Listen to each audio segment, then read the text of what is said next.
Top quality और consistent performance के लिए सिर्फ सिल्वर पंप नाम याद रखना।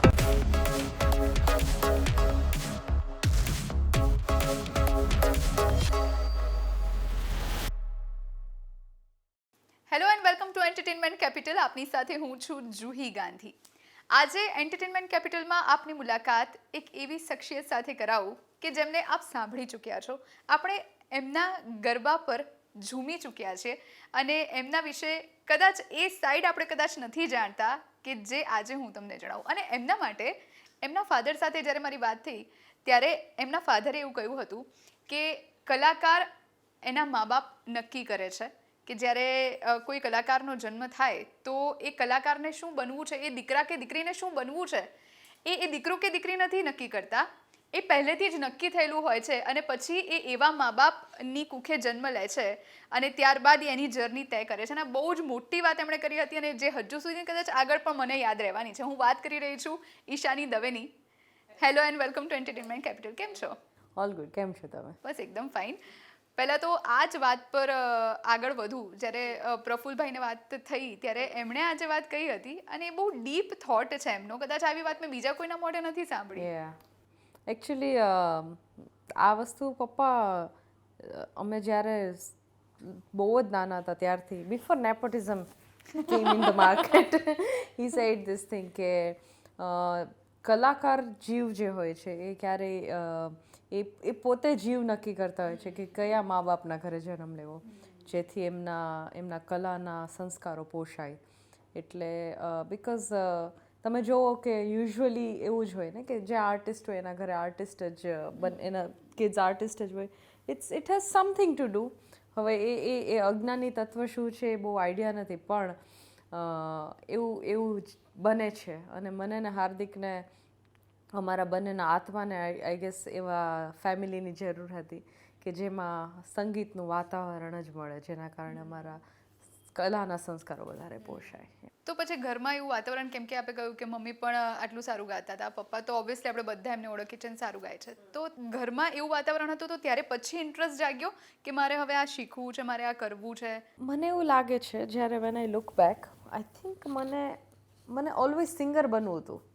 કારણ કે હું કંઈ પણ પ્રવૃત્તિ હતી ને એ અંતે તો સિંગિંગ તરફ જ જતી હતી.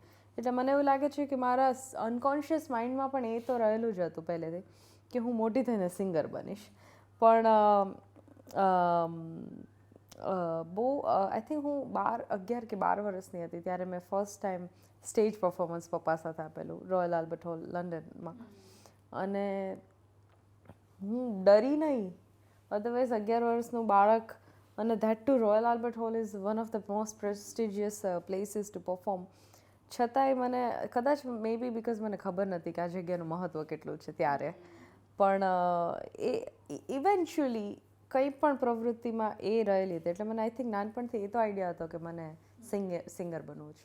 પહેલો બ્રેક સરળ રહ્યો કારણ કે પ્રફુલ દવેના ડોટર, આપણે પહેલા જ વાક્યમાં નેપોટિઝમની વાત કરી તો ઓબ્વિયસલી બધાના મગજમાં એ ક્વેશ્ચન રહે કે સિંગરની ડોટર છે તો ઓબ્વિયસલી આ ઇન્ડસ્ટ્રીમાં પ્રવેશ કરે તો ક્યાંક ને ક્યાંક એક સપોર્ટ રહે. અને બેકબોન હોવું તો જરૂરી જ છે. આપણા ફેમિલી ભલે પછી એ સિંગર હોય કે ના હોય પણ એક સપોર્ટ રહેતો હોય છે. તો ઇઝી રહ્યું તમારા માટે?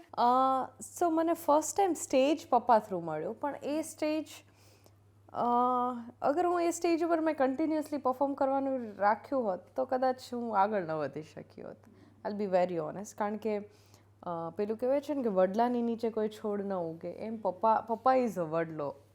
એટલે હું શું, કોઈ પણ કલાકાર. એટલે મને લાગે છે કે હું મારી શીખવાની બધી ક્રેડિટ પપ્પાને આપીશ, મમ્મી પપ્પા બંનેને એકચ્યુઅલી. પણ મારું ખુદનું સ્ટેજ ગોતવાનું કે મારો ખુદનો સાઉન્ડ ગોતવાની credit I will take it myself. કારણ કે ઓર જે પણ લોકોએ મને શીખવાડ્યું છે, પણ એમાં પપ્પાએ ક્યારેય એક પણ કોલ નથી કર્યો કે મારી દીકરીને શો આપો. ઇનફેક્ટ અત્યારે પણ કોઈ પપ્પાને કોલ કરે કે આવી રીતે ઈશાનીનો શો રાખવો છે કે સમથિંગ એનીથિંગ, તો પપ્પા વુડ સે કે તમે આ નંબર છે આના ઉપર વાત કરી લો. એ ક્યારે એન્ટરટેઇન નહીં કરે. અને ઘણા બધા રીઝન છે. એમાંથી એક રીઝન એ પણ છે કારણ કે મેં કીધું જ કે તમે એન્ટરટેઇન ન કરતા, કારણ કે મને તમારા થ્રુ શો નથી જોઈતો. મને somebody is calling me તો એ મને ફક્ત ને ફક્ત મારા નામ માટે બોલાવે, કે મારી મહેનત જોઈને મને બોલાવે. અને કદાચ પેરેન્ટ્સ ફોન કરે તો કદાચ એકવાર બોલાવે, પછી બીજી વાર કે પછી બીજું કોઈ કેમ બોલાવે કે જ્યારે તમારામાં કંઈ ના હોય તો. અને honestly in my case or Hardik's case એક પણ કોલ નથી થયેલો. એટલે મને મારું પહેલું ગીત બી જે મળ્યું એ ગીત એટલા માટે મળ્યું કારણ કે ફેસબુક ઉપર મ્યુઝિક કમ્પોઝરે મને સાંભળેલી. ઘરમાં એવું જેમિંગ સેશન ચાલે ખરો જ્યારે તમે બધા ભેગા થાઓ? મમ્મી પપ્પા તો ઓબ્વિયસલી છે જ, પણ તમે ને ભાઈ ભેગા થાઓ તો શું માહોલ હોય? થતું હોય છે. મોર દેન 4 of us ટુગેધરની જગ્યાએ 4 અલગ અલગ રૂમમાં 4 અલગ અલગ ટાઈપનું મ્યુઝિક વધારે થતું હોય છે. કે હું કંઈક બીજું કરું છું, પપ્પા કંઈક બીજું કરતા હોય છે, પણ ઘણી વખત થતું હોય છે કે ચારે સાથે બેસીને પપ્પા કંઈક શીખવાડતા હોય મને ને હાર્દિકને, અને માય મોમ જોઈન્સ એવું. આગળ શું વિચાર્યું છે? એટલે ચલો ગુજરાતી ઇન્ડસ્ટ્રીમાં તો આપનું એક નામ છે જ, અને નવરાત્રિમાં પણ આપના શોઝ માટે તો લોકો ખરા અર્થમાં ટિકિટ માટે ફોન કરતા હોય છે કે ભાઈ પાસીસનું કંઈ સેટ થાય એવું છે કે નહીં. હવે આગળ શું વિચાર્યું છે? ક્યાંક એવું હોય કે બોલિવૂડ સોંગ્સ ગાવા છે કે મ્યુઝિક ઇન્ડસ્ટ્રીમાં કંઈક બીજું ટ્રાય કરવું છે, તો એવું કંઈ નવું ટ્રાય કરવાની ઈચ્છા છે ખરી? હું નવું ટ્રાય કરતી રહેતી હોઉં છું ઓનેસ્ટલી, પણ મારે વધારે ને વધારે આપણું સાહિત્ય ઉપર કામ કરવું છે, ગુજરાતી સાહિત્ય.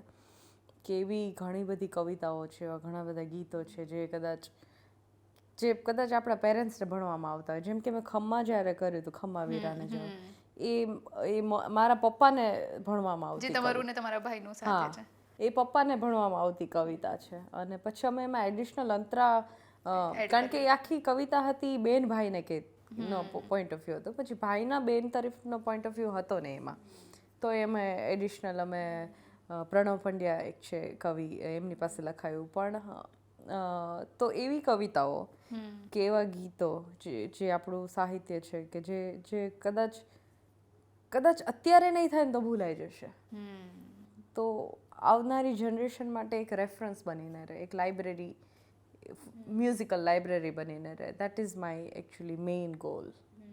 ઓકે. ફરવાનો શોખ છે તમને? ઓ બહુ જ, એટલે જ આ ફિલ્ડમાં. નાઇસ. ક્યાં ફેવરેટ ડેસ્ટિનેશન કયું છે? શું ગમે તમને?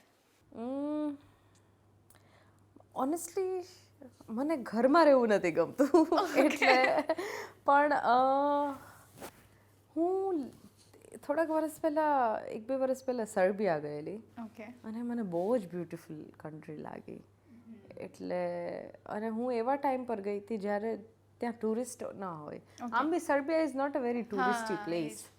ફ્રી ટાઈમમાં શું કરો? એટલે આમ મ્યુઝિક તો ચલો તમારી પેશન છે અને બધું તમારું એક લાઈફ છે, પણ એના સિવાય શું ગમે? કોઈ શોખ છે બીજા? અત્યારે હું હેલ્થ ઉપર બહુ I am focusing a lot, so exercise and all. એ તમારા વિડીયોઝ અમે જોઈએ છે. Yeah, so working out a lot. અને હું ફ્રી ટાઈમમાં વધારે ગીતો બનાવતી હોઉં છું જે મારે રિલીઝ કરવા હોય. I do lot of research also, કે કયા ગીતો થઈ શકે. અમુક ગીતો એવા છે કે જે એઝ એન આર્ટિસ્ટ ગમે, પણ ઓડિયન્સને કદાચ ના પણ ગમે, તો અમુક, એટલે પછી તમે સેગ્રિગેટ કરો ને કે આ સોંગ રાખવું, આ ન રાખવું, આ ખાલી મારા માટે રાખવું, છાંટી લઈએ થોડું આમાંથી. સો ઓલ ધેટ. પણ ઓલ્સો હવે બિકોઝ હું મારી યુઝ્યુઅલી નવરાત્રિની તૈયારી 1-2 મહિના પહેલાં ચાલુ થતી હોય, so now my research for Navratri period will start, એટલે ઓલમોસ્ટ જૂનથી. નવરાત્રિની વાત થઈ રહી છે તો મારે એ જાણવું છે, જ્યારે તમે સ્ટેજ પર પરફોર્મ કરતા હો ત્યારે એક આમ કઈ રીતની અનુભૂતિ થતી હોય? પહેલાં તો કેમ કે હજારોની સંખ્યામાં લોકો તમને સાંભળવા માટે આવ્યા છે, તમે ગાઓ છો ને એ લોકો ગરબા કરે છે, એ ફિલિંગ શું છે પહેલાં તો એ, અને પ્લસ તમારા એક્સપિરિયન્સ કેવા રહ્યા? કોઈ આમ એવો ફની એક્સપિરિયન્સ હોય તો એ પણ શેર કરો. નવરાત્રિ એકચ્યુઅલી છેલ્લા 2-3 વર્ષથી ઇટ્સ વેરી ડિવાઇન.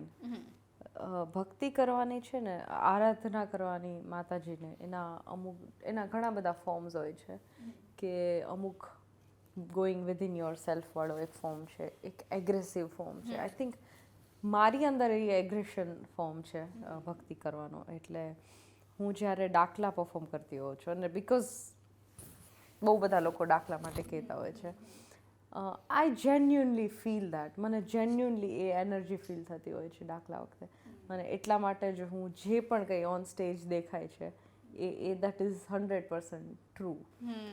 જ્યારે ઇવેન્ટ પતતી હોય funny, જ્યારે તમે હા. ત્યારે ખબર છે અલગ અલગ રીતના તમને કઈ બી ક્વેશ્ચન્સ આવતા હોય કે તમને એવું થાય કે હું આને શું રિએક્ટ કરું. ફની ઇન્સિડન્ટ કરતાં ફની ઇન્સિડન્ટ બહુ નથી રહેલા. ઓકે, પણ જે મેમોરેબલ કે તમને લાઈફ ટાઈમ પાછળ જો તો તમને એવું થાય કે આને આવું પૂછ્યું હતું કે આવું થયું હતું. મેં આખી નવરાત્રી તૂટેલા પગ સાથે પરફોર્મ કરેલી, અને ડે 1 પર જ મારે પગ like I don't know fracture હતું કે મચકોડાઈ ગયું હતું, આઈ ડોન્ટ નો, પણ લેગ સ્પ્રેન થયો હતો, અને 9 દિવસ મેં એવી રીતે પરફોર્મ કર્યું હતું સમહાઉ. આઈ ડોન્ટ નો હવે again, so this is memorable incident for me. I don't know કઈ એનર્જી કામ કરી રહી હતી, પણ આઈ સ્વેર જ્યારે હું ઓન સ્ટેજ હોઉં છું ત્યારે મને પેઇન નહોતું થતું.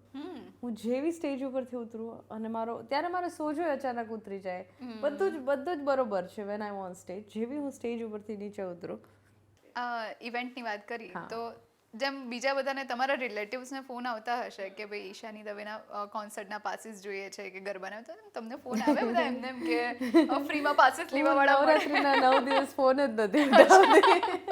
મને ખબર હોય કે આ કોલ એના માટે આવતા હોય છે, અને પપ્પાને તો કોઈ કોલ કરવાની બહુ હિંમત કરતું છે નહીં, એટલે પપ્પાને હું કોલ કરીને ન કહું કે મને ફ્રી ટિકિટ આપો, તો બીજા તો શું કે I don't pick up. Honestly I don't answer calls, કારણ કે મને છે ને ઓર્ગેનાઇઝર્સને શરમમાં મૂકતા નથી. I can't do that. હું યુઝ્યુઅલી બને ને, અગર હું કોઈકની ઇવેન્ટ અટેન્ડ કરી રહી છું તો હું બને ને ત્યાં સુધી હું ટિકિટ્સ બાય કરીને જાઉં. પર્સનલ લાઈફની વાત કરીએ તો I am single. Great, ready to mingle. Ready to mingle એટલે મેં મારી જાતને રિસ્ટ્રિક્ટ નથી કરી રાખી. Okay. If anything good comes up તો વાંધો એટલે હવે મેરેજની સીઝન આવવાની છે અત્યારે ઉનાળામાં બી ચાલે, એટલે અમે એવું પૂછવા માંગીએ છીએ કે નજીકમાં એવું કંઈ થવાનું છે. સી ઐશ્વર્યાને મારે એક આ બાબતે વાત થયેલી, અમે કંઈક વાત કરતા હતા કે અગર આપણે લગ્નના સિઝનમાં લગ્ન કરીએ તો દર વર્ષે આપણે એ સિઝનમાં એનિવર્સરી મનાવવી પડે. એ અમારે કમાવાની સિઝન છે. એક્ઝેક્ટલી. તો અમે લગ્નના સિઝનમાં તો નહીં જ કરી શકીએ. એટલે odd season, off season probably. એટલે અત્યારે ઈશાની સિંગલ છે, પણ એ કંઈક સ્કોપ સારું હોય તો. ઓકે, ફૂડી છો તમે? મારા ઝોન હોય છે ફૂડીના, પણ હું I don't call myself foodie. એટલે હું જ્યારે ડાયટ કરતી હોઉં છું ને પછી મને આમ ક્રેવિંગ્સ બી નથી થતું, એટલે આઈ ડોન્ટ થિંક સો ફૂડી કહી શકાય, કારણ કે મારા અમુક 3-4 વસ્તુ છે જે મને બહુ ભાવતી હોય છે. મને મેક્સિકન ફૂડ બહુ ભાવે છે, મને કાઠિયાવાડી, મારા ઘરમાં આમ તો કાઠિયાવાડી જ બનતું હોય છે, પણ અમુક કાઠિયાવાડી ડિશ છે બહુ ભાવતી હોય, જેમ કે ઢોકળીનું શાક.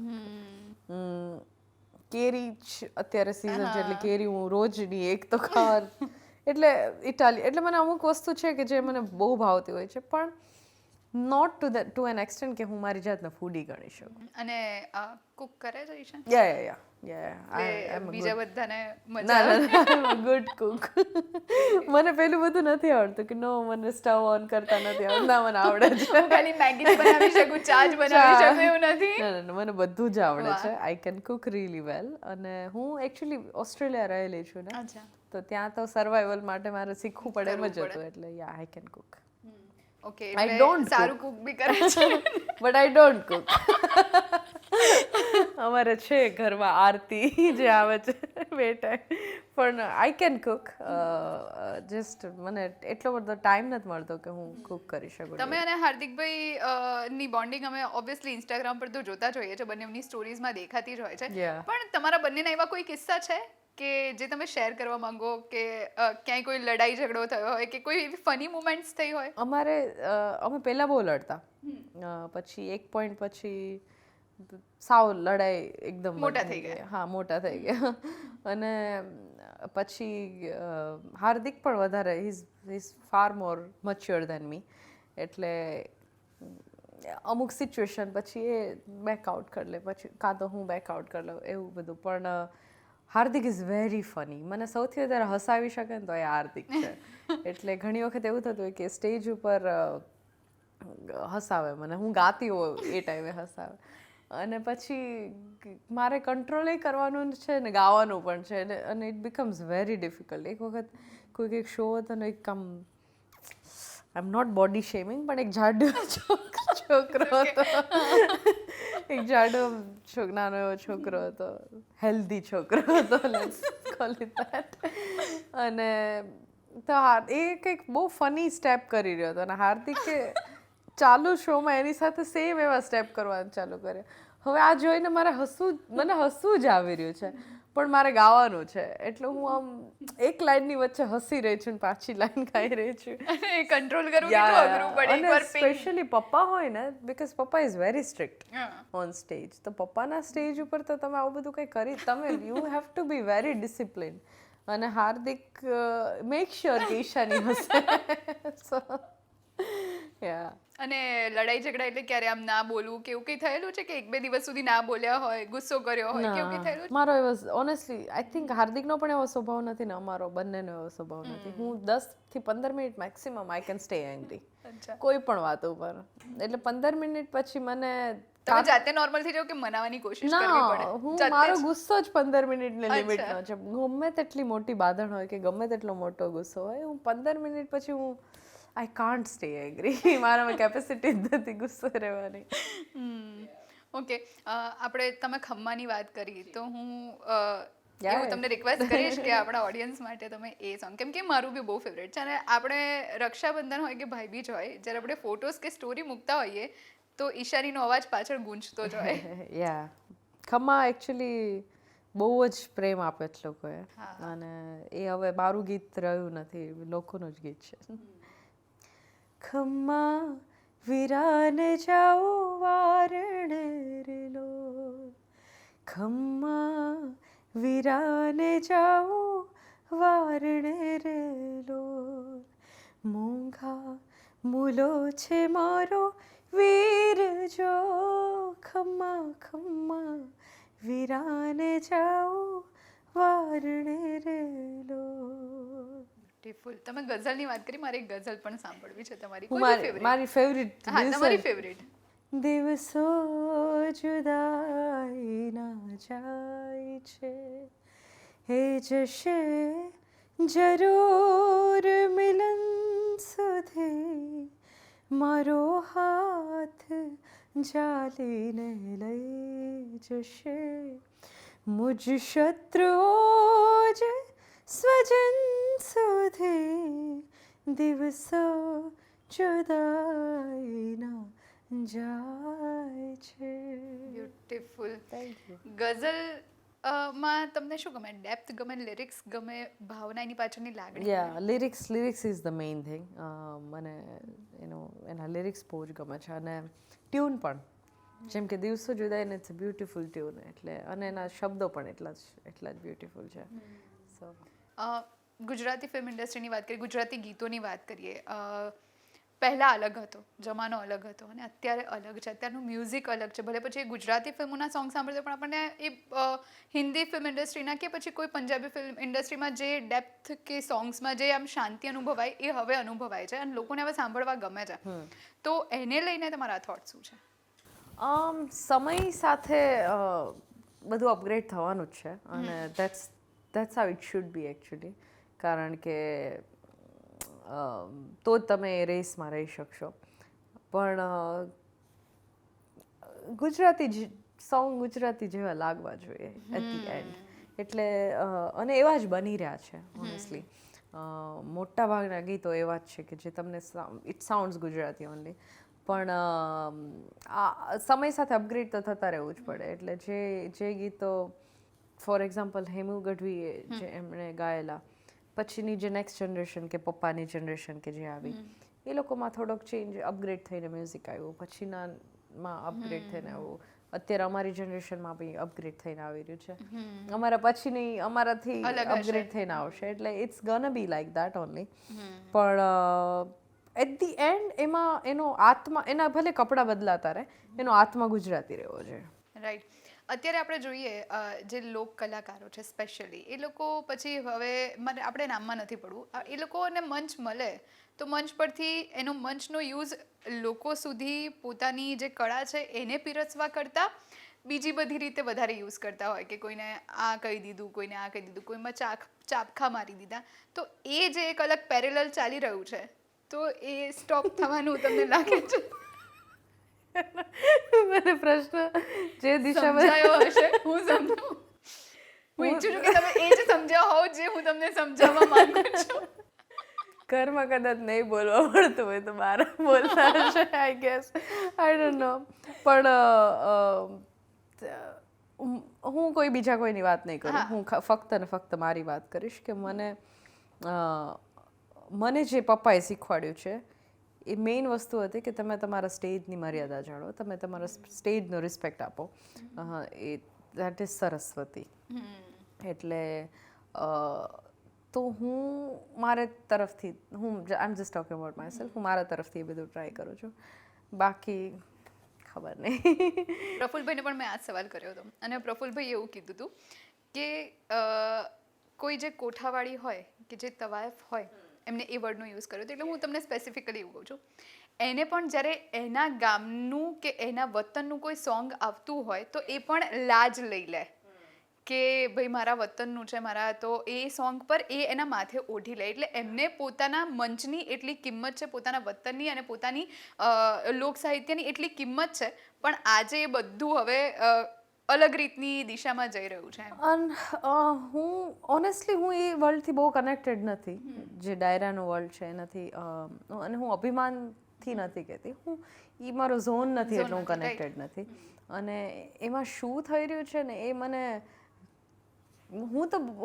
બહુ મને લાસ્ટ કદાચ આપણે રીલમાં જ જોઈએ છે. અને I am the last person to know, કારણ કે હું અપડેટેડ જ નથી હોતી. મને બે વાત પતી ગયા અને 2 મહિના પછી ખબર પડે છે કે આવું કંઈક થયું હતું. અને દેટ ટુ મને કંઈક જો રીલમાં નામ લાગે અચ્છા આ શું હતું, આ કોણ છે. તો હું એ વર્લ્ડથી બહુ જ દૂર છું. અને આમ પણ હું મારું સ્ટેજ, મારું મ્યુઝિક ના વર્લ્ડથી કે મારા અમુક ખાસ ફેમિલી સિવાયના ખાસ જે ફ્રેન્ડ્સ છે એ લોકો સિવાય હું બહુ કનેક્ટેડ છું નહીં. એટલે હું બહારની દુનિયા સાથે in general I am less connected. એટલે મને આઈ એમ નોટ હું ડિપ્લોમેટિક નથી બનતી. I am not the right person to comment on it, કારણ કે મને ઘટનાની આગળ પાછળની ઘટનાઓ નથી ખબર હોતી. એટલે કે કોઈ આમ કેમ કીધું એની એટલે ઉશ્કેરાઈને કીધું છે કે જવાબ આપ્યો છે, that I don't know. The point is કે તમને અગર કોઈ સ્ટેજ મળે છે તો એ તમારી કાબિલિયત પર મળે છે કે તમે એને ડિઝર્વ કરો છો એટલે તમે એ જગ્યાએ. પછી તો જ એ લોકો બી એવરીબડી એક્ઝેક્ટલી કોઈ બી તો જ ત્યાં હશે ને. પછી ભલે બોલે કે ન બોલે પણ એ સ્ટેજ ઉપર એટલા માટે છે because they deserve that stage. Right. Okay, હવે લાસ્ટ ક્વેશ્ચન. જે લોકો સિંગર બનવા માંગે છે ઓબ્વિયસલી કે આ એક ગુજરાતી ફિલ્મ ઇન્ડસ્ટ્રીમાં આવવા માંગે છે, તો એમને કોઈ તમારા અનુભવ પરથી કોઈ એવી ટિપ આપવા માંગો કે આ કરવું જોઈએ ને ના કરવું જોઈએ? મહેનત તો ખરેખર કરવી જોઈએ. અને મહેનત ઇન ધ સેન્સ તમારા સૂર ઉપર ધ્યાન રાખવું જોઈએ, તમારા શબ્દો ઉપર ધ્યાન રાખવું જોઈએ. ખાસ તો તમારું ગુજરાતી વ્યાકરણ ઉપર ધ્યાન રાખવું જોઈએ. અને આ ગ્લેમરની દુનિયા દેખાય છે પણ એમાં ઘણી પાછળ મહેનત છે. એટલે તમે ખાલી એમ જ વિચારી ના હો કે આમાં તો ખાલી ફક્ત ને ફક્ત મજા છે તો તમે પછડાશો. એક્ઝેક્ટલી. અને પછી એ વાગશે પણ તમે પહેલેથી પ્રિપેર થઈને આવ્યા હો કે મને પપ્પાએ આ એક વસ્તુ નાની હતી ત્યારે કીધેલી કે ઓડિયન્સના એક હાથમાં ફૂલ ને એક હાથમાં પથ્થર છે.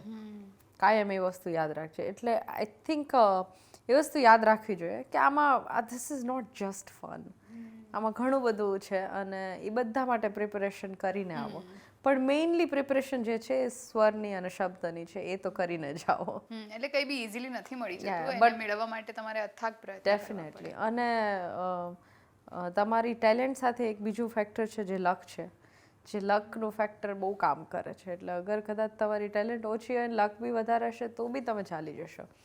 પણ અને એક ફિલોસોફિકલ વસ્તુ કહું જે વિચ આઈ વોન્ટ એવરીબડી જે આ ફિલ્ડમાં આવવા માગે છે ને, કે છે ને કોઈ પણ કલાકારનો એક સ્પેન હોય, ટાઈમ સ્પેન હોય. અને ટાઈમ સ્પેન પછી તમારી જે કારણ કે જ્યારે તમે સ્ટેજ પર હો ત્યારે અને ફર્ગેટ અબાઉટ ટાઈમ સ્પેન તમે જ્યારે આજે મારો શો છે આજે મારી સામે હજારો માણસો લાખો માણસો છે અને વાહ થઈ રહી છે અને ધીસ એન્ડ ધેટ અને કાલે કંઈ નથી એક્ઝેક્ટલી અને કાલે હું ઘરે એકલી બેઠી છું એના માટે બી તૈયાર તો એ જે શાંતિ છે ને એ કાં તો તમને શાંતિ લાગશે અને કાં તો એ તમને થઈ જાય અંદર હા એટલે એ એકાંત અને શાંત વચ્ચેનો જે ડિફરન્સ છે ને એટલે એ તમે અગર તમે પોઝિટિવલી લેશો ને તો તમારા માટે એ શાંતિ છે પણ તમે અગર એને નેગેટિવલી લેશો તો તમને એકલું ફીલ થશે તો અને પછી આ તો ઈચ ડેની વાત છે પણ there is also time span of an artist કે જેમાં એ 10 વર્ષ 20 વર્ષ જેટલા 30-40 જેટલા બી વર્ષનો એનો ટાઈમ સ્પેન હોય એ ટાઈમ સ્પેન પૂરો થતો હોય છે જ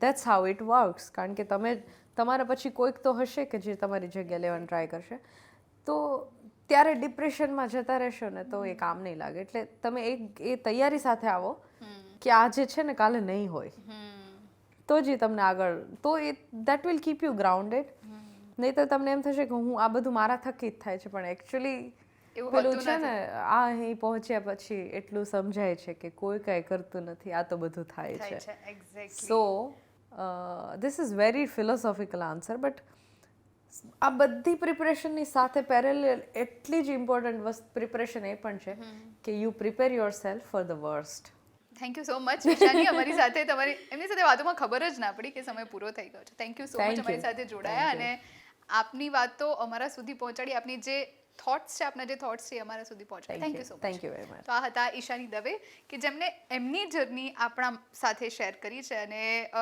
સુંદર એમનો અવાજ પણ આપણે સાંભળી લીધો છે અને હવે બસ નવરાત્રી નજીકમાં છે એટલે એમને સાંભળવાની પણ બધાએ તૈયારી કરી લીધી છે ચલો થેન્ક યુ સો મચ અત્યારે એન્ટરટેનમેન્ટ કેપિટલમાં બસ આટલું જ આવતા અઠવાડિયે ફરીથી મળીશું રજા આપશો નમસ્કાર